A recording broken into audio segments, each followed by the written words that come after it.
Do you fear mortality? Don't you? Yes, I do. Yeah, I do too. Very much. Is it something that's on your mind? It's all the time in my mind because I'm very aware of the dangers that we are exposed to doing our activity, being racing driver.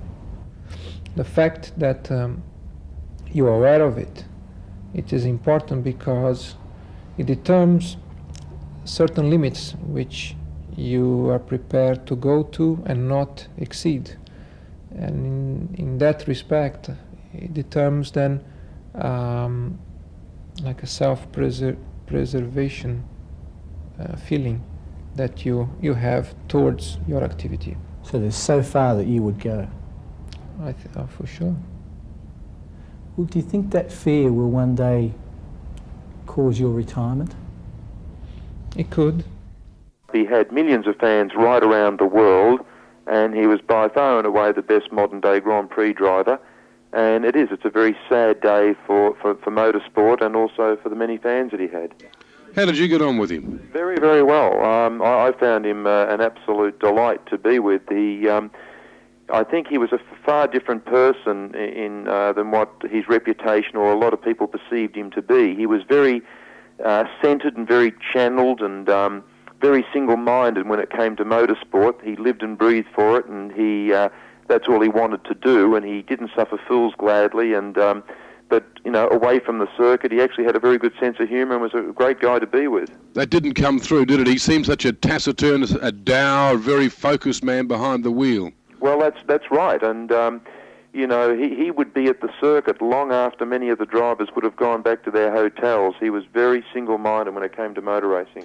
How would you rate him? I mean, three-time world champion. I mean, it's tough enough, as you know, to get there once, let alone 3 times. Well, as I said before, I believe he was the best modern-day Grand Prix driver. He will certainly go down as a legend. I put him right up there with Fangio and Jim Clark and the likes. His talent was unbelievable. His car control was unbelievable. He was one of the best modern Grand Prix drivers of all times. Alan, to laymen looking in from the outside, there's been the move in recent years to tone down the cars, to make them less quick and less lethal. And here we have 2 fatal accidents in the same weekend. It's just unbelievable to people from the outside looking into the sport. Well, that's the great irony, of course, because they've narrowed the rear wheels, they've taken away some of the aerodynamic devices, they've taken away some of the driver aids, and yet here was Senna on pole position, well under the previous pole positions, and Schumacher broke the lap record during the race. The cars were actually going quicker, and this is what it's all about. It's the boffins, the technicians, and the engineers, that are behind the scenes. I mean, someone like Williams Engineering, for instance, employs 250 people. I mean, it's an enormous factory, and the whole thing is just to get these cars going quicker. And yet I thought it was almost impossible to die in one of these machines these days. Obviously not the case. Well, unfortunately, they've improved cars considerably, and they've made enormous progress on the strength and the durability of the chassis. But of course, the one thing they haven't made enormous progress on, the strength and the durability, is the human body. Yeah. And Ayrton Senna in Brazil, it's going to be national mourning, of course, isn't it? Oh, without a doubt. I mean, he was the national hero and idolised by millions of his fellow country people. And, yes, there will be a day of national mourning, there's no doubt about that. Brazilian Ayrton Senna da Silva was one of the most brilliant and successful Formula One drivers of all time. Senna, as he's become known to millions of fans around the world, won 40 Grand Prix in a career which spanned almost exactly 10 years. During the time, he dominated Formula One racing. Along with his 40 Grand Prix wins, he took 64 pole positions from 161 Grand Prix he contested. He scored 605 championship points and had won 3 world championships. But mere statistics don't go any way towards explaining the complex character that Ayrton Senna was. His entire world revolved around racing and the art of perfecting his skills as a driver and being the very best at it in the world.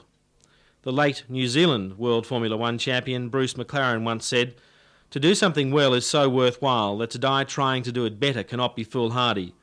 It would truly be a waste of life to do nothing with one's ability, for I feel life is measured in achievement and not in years alone. Ironically, McLaren was killed at the wheel in a testing accident in his own McLaren sports car. Senna very much embodied everything those words of Bruce McLaren expressed. His intensity at times was devastating. On many occasions at Grand Prix I attended, I stood in the doorway of the McLaren pit garage during a qualifying session, just watching Ayrton Senna. He would stare intently at the monitor screen resting on the cockpit of his car, giving readouts of the times his opponents were setting out on the track, and then, almost as if he'd been given a secret message, he would signal his crew, who would start the car and remove the screen, and the Brazilian would go out onto the track and almost invariably take pole position. Senna was at times bathed in controversy, sometimes as a result of his battles with former teammate Alain Prost at McLaren, and at other times with the hierarchy of Formula One over both his outbursts and at times his aggressive style. American racer Al Unser Jr. once said that there are truly only 3 sports in the world: boxing, bullfighting and motor racing. The rest are just games. Many may disagree with this philosophically, but Senna believed it fully.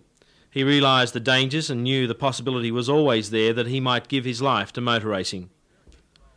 We've been very much lulled into a false sense of security in Formula One in the past few years. The last death, that of Italian Elio De Angelis in a private practice session in his Lotus almost 8 years ago. The last death in a race, Riccardo Paletti in Canada 12 years ago. Senna seemed, however, to be almost invincible to me, to be thinking and acting on a higher plane to his opponents, and at 34 he was still very much in the prime of his career. And combine that with the recent safety record in Formula One, it was not even possible to contemplate that he might die at the wheel of a racing car. That's why I shed a tear for Ayrton Senna this morning, for a career and a life which has contributed so much. In a black weekend for Formula One motor racing, Senna's death and that of Simtek driver Roland Ratzenberger in qualifying will be forever etched in the minds of the world's motor racing fraternity. Formula One will need to take a long, hard look at itself after this weekend. Ayrton Senna, dead at 34.